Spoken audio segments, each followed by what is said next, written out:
Hi everyone, my name is Paul Carr. I am a project manager for national advocacy here at the Building Codes Assistance Project, or BCAP, in Washington, D.C.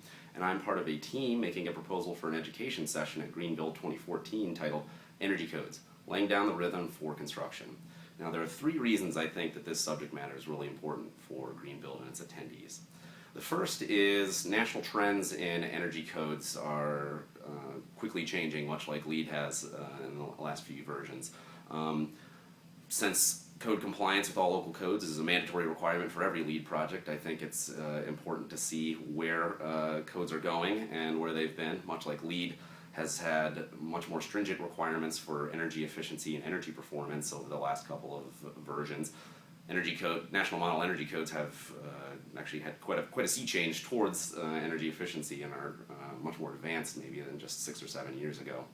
The second reason is the push and pull interaction of voluntary leadership standards like LEED and minimum baseline standards like energy codes.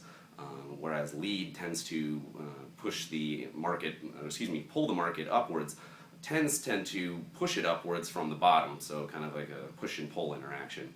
I think it's very useful for folks on LEED projects to understand how today's green building standards will actually probably become the energy codes of tomorrow. And finally, the third reason is areas that have been severely affected by natural disasters, in this case the site of Greenbuild 2014 New Orleans. Building codes that are properly adopted and enforced and implemented can really help avoid and mitigate some of the worst impacts of these disasters. And also, these codes in place will actually help ensure that the rebuilding efforts in these communities will make strong, resilient, and sustainable communities for decades to come. So, with those three reasons, I submit this proposal for an education session. I'm really looking forward to seeing everyone down there in October in New Orleans, and we'll see you then.